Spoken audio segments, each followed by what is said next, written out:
सम्मानित अतिथियों, इस विद्यालय के प्राचार्य समेत सभी शिक्षक शिक्षिकाएं, अभिभावक, मीडिया के साथियों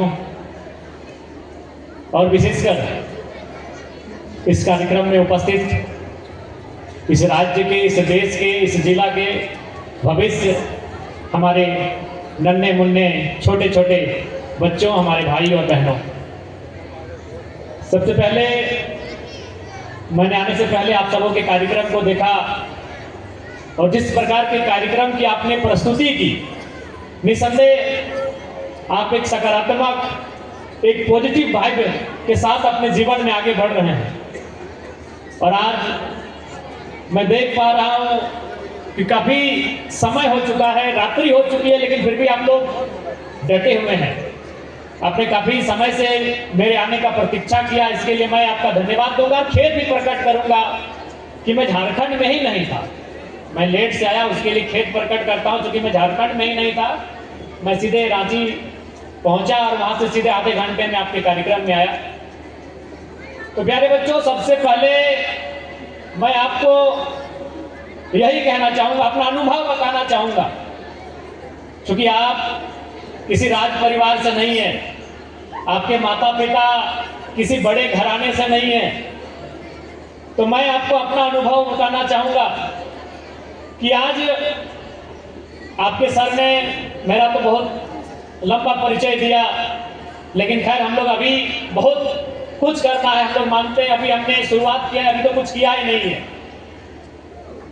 लेकिन आज जो आप एक एमएलए के रूप में मुझे देख रहे हैं, इस झारखंड के राजनीति में एक विधायक के रूप में आओ, लेकिन आज भी अगर आप मेरे बारे में जाने तो मैं उसी बैकग्राउंड से आता हूं जिस बैकग्राउंड से मैं आने से पहले मैं एमएलए था।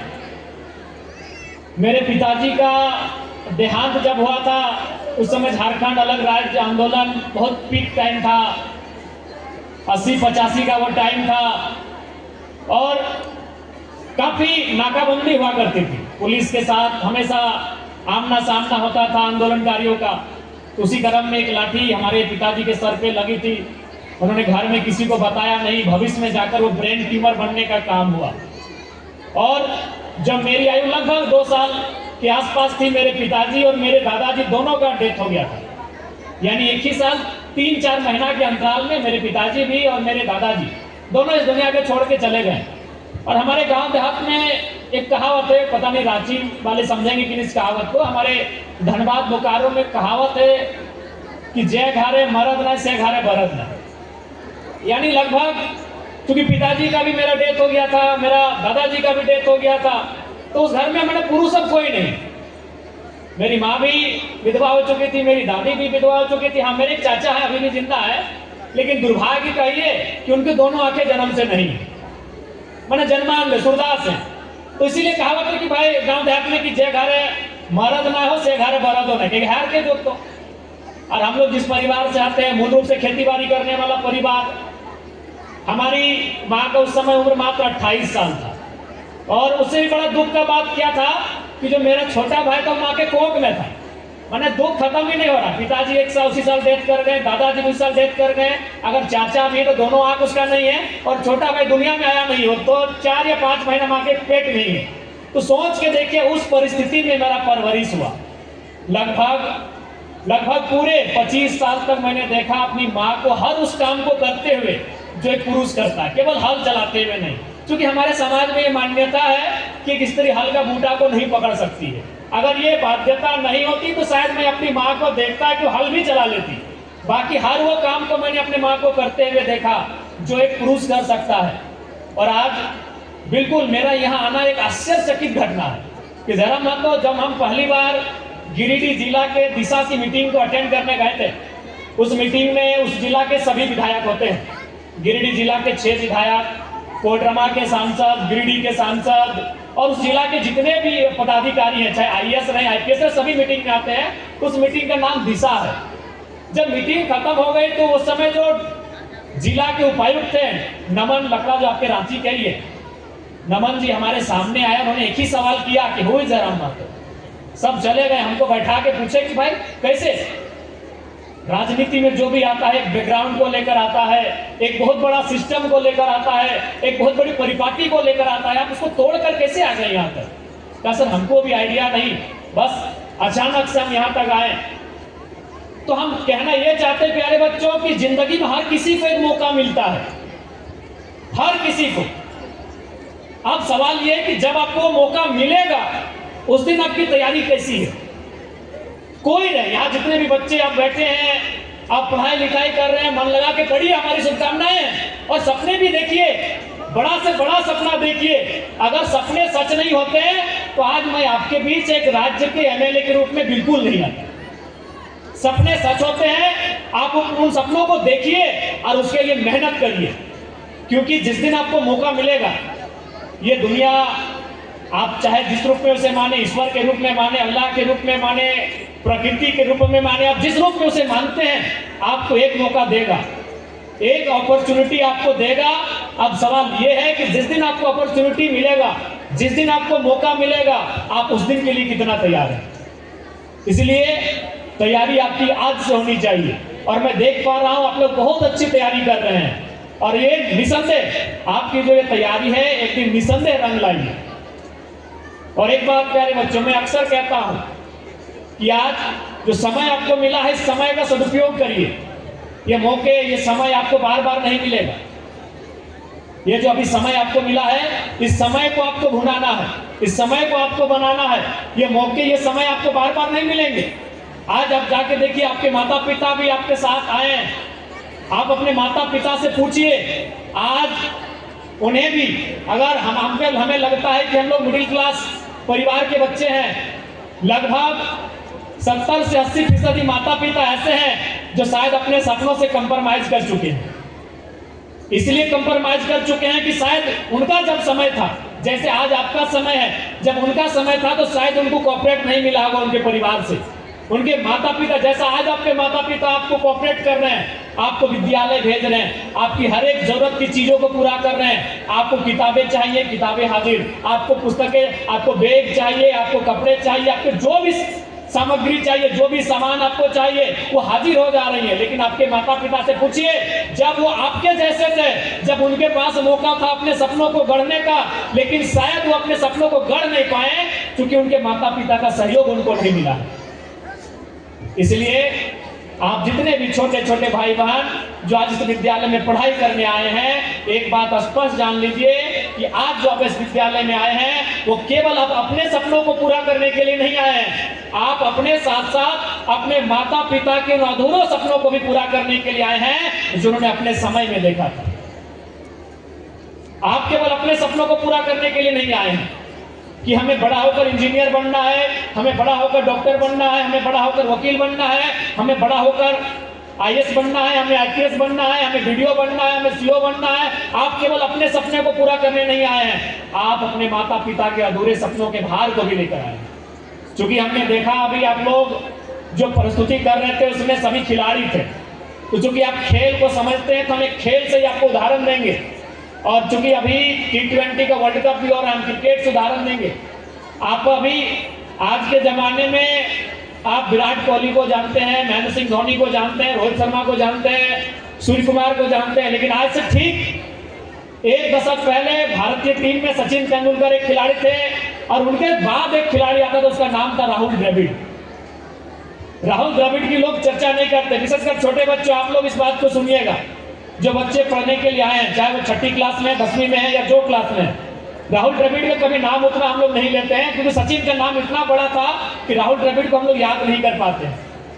और राहुल द्रविड़ कभी अपने जीवन में वर्ल्ड कप नहीं जीत पाए। सचिन ने तो जैसे तैसे 2011 में वर्ल्ड कप जीता और अलविदा कहा क्रिकेट को, लेकिन राहुल द्रविड़ कभी वर्ल्ड कप नहीं जीत पाए।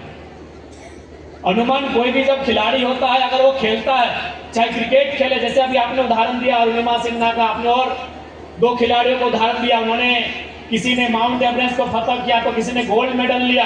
तो ठीक उसी प्रकार खेल में अगर कोई खिलाड़ी होता है तो उसका ख्वाब होता है कि वर्ल्ड कप को जीते, चाहे क्रिकेट हो या फुटबॉल हो या हॉकी हो या कबड्डी हो।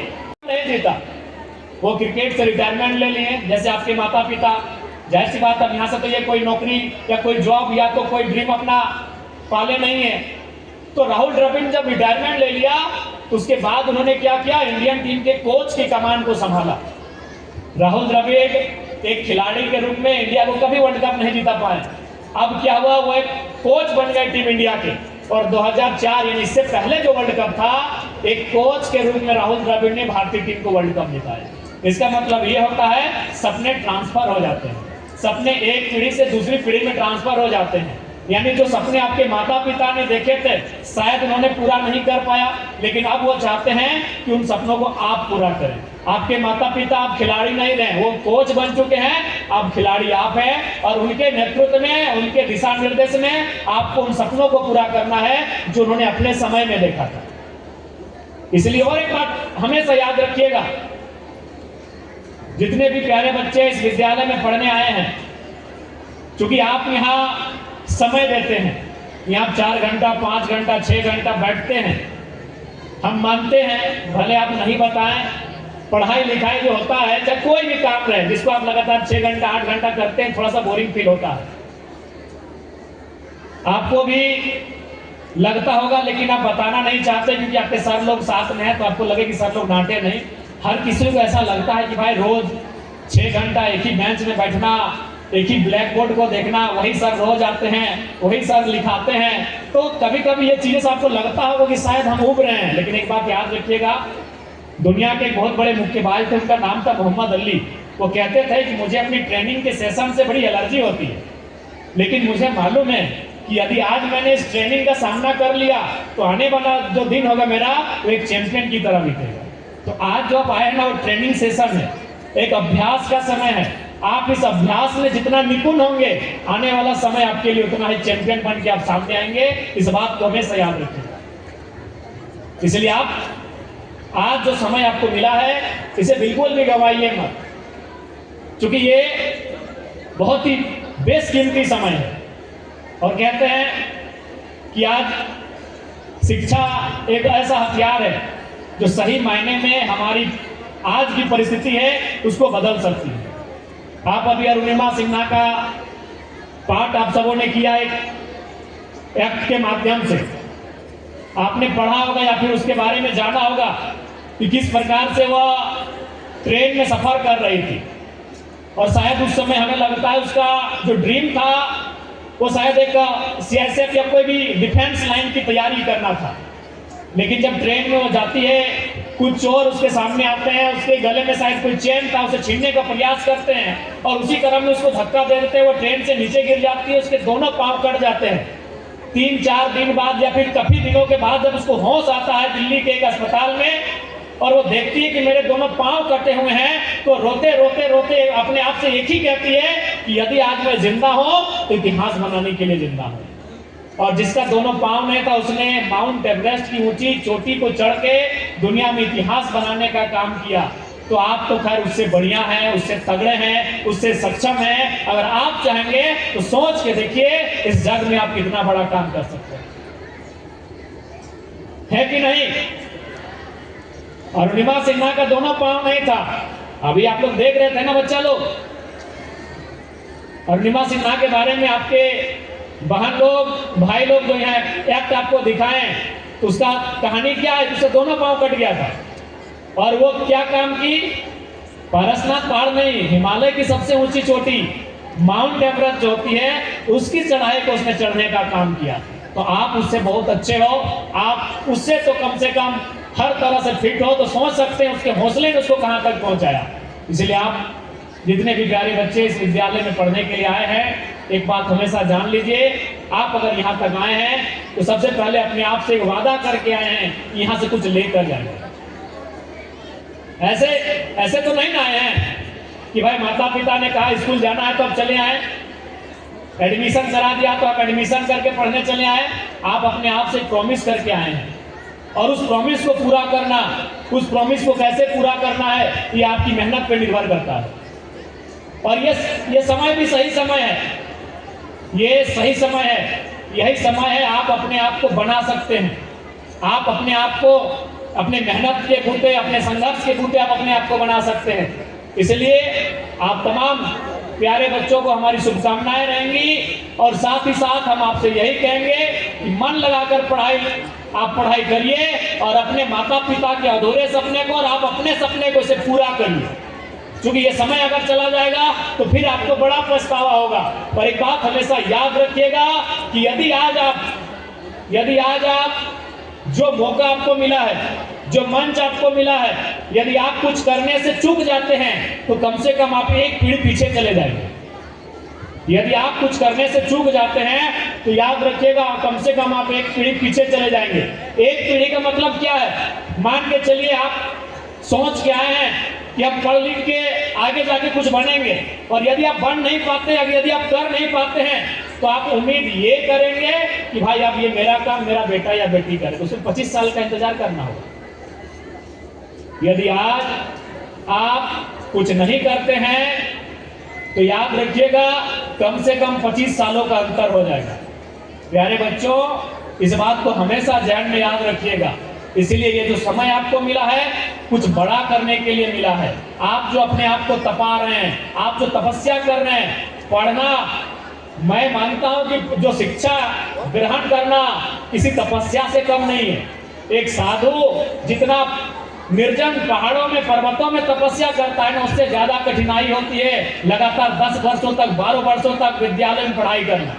आसान नहीं है। मन बड़ा चंचल होता है, मन चंचल होकर कहां घूमता फिरता रहता है, लेकिन आप एकाग्र होकर अपनी पढ़ाई को पूरी करते हैं, एक तपस्या करते हैं, एक तप करते हैं। इसलिए इस बात को याद रखिएगा, आपका सफल होना क्या करता है और आपका सफल ना होना क्या करता है, इस चीज को भी आपको याद रखना होगा। एकदम पूरा 25 साल आप पीछे चले जाएंगे, क्योंकि उसके बाद आप वहां से इस बात की उम्मीद करेंगे कि भाई अगर हमने कुछ नहीं किया तो कम से कम मेरा जो बेटा या बेटी होंगे वो कुछ करेंगे। और वो समय जब तक आएगा तब तक आपको कम से कम 20 से 25 सालों का इंतजार करना होगा। इसलिए प्यारे बच्चों, जो मौका मिला है उस मौके को बिल्कुल हाथ से जाने ना दें। इस मौके को आप बनाएं और आप उम्र के उस पड़ाव में हैं। स्टूडेंट लाइफ एक ऐसा जीवन होता है जहां अगर सकारात्मक दिशा में, अगर पॉजिटिव वे में हम लोग काम करें तो बहुत कुछ कर सकते हैं। आपको उस दिशा में काम करने की आवश्यकता है और असंभव कुछ भी नहीं है इस दुनिया में। वो कहते हैं ना कि आपकी सोच तय करती है कि आप क्या करेंगे। आपने नेपोलियन बोनापार्ट का नाम सुना होगा। जो स्थान भारत में सरदार पटेल का है, भारत को एकीकृत किया था सरदार पटेल ने, वही काम नेपोलियन बोनापार्ट ने फ्रांस में किया था। लेकिन एक बार की घटना है, नेपोलियन बोनापार्ट की उम्र 10 से 12 साल थी, जो आपकी उम्र है। आप भी ज्यादातर स्टूडेंट, हमारे जितने भाई बहन हैं पढ़ने वाले 10, 12, 14, 15 साल के हैं, आप ही की उम्र में थे नेपोलियन बोनापार्ट। तो उनकी माँ उनको लेकर एक ज्योतिष के पास चली गई। अनुमान हमारी माँ भी हमारी बड़ी चिंता करती है, कोई पंडित के पास, कोई बाबा के पास हाथ दिखाने के लिए ले जाती है कि हाथ थोड़ा देखिए, इसके हाथ देखकर बताइए ये मेरा लड़का कैसा होगा। तो नेपोलियन बोनापार्ट की माँ भी उनको लेकर एक ज्योतिष के पास चली गई और बोली कि महाराज इसके हाथ को देखिए और बताइए कि मेरा जो लड़का है वो आगे चलकर कैसा होगा।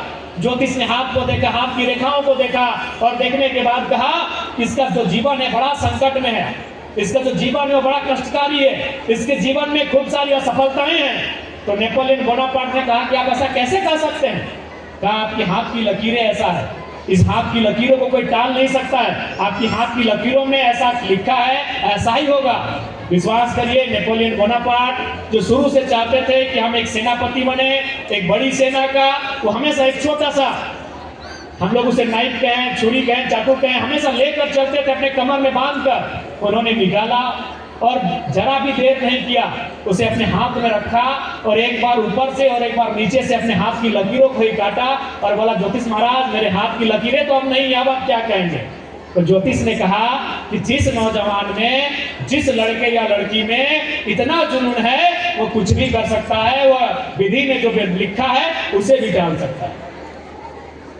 लहू से बहता हुआ हाथ और कहा कि आप बताइए, आप तो कह रहे थे कि भाई हाथ की लकीरें, तो हमारा हाथ में तो लकीर ही नहीं रहा, हम तो लकीर कोई अपने से काट के साफ कर लिए। तो आप उसी उम्र में हो, इसलिए कोई बहाना नहीं होना चाहिए कि मेरे तकदीर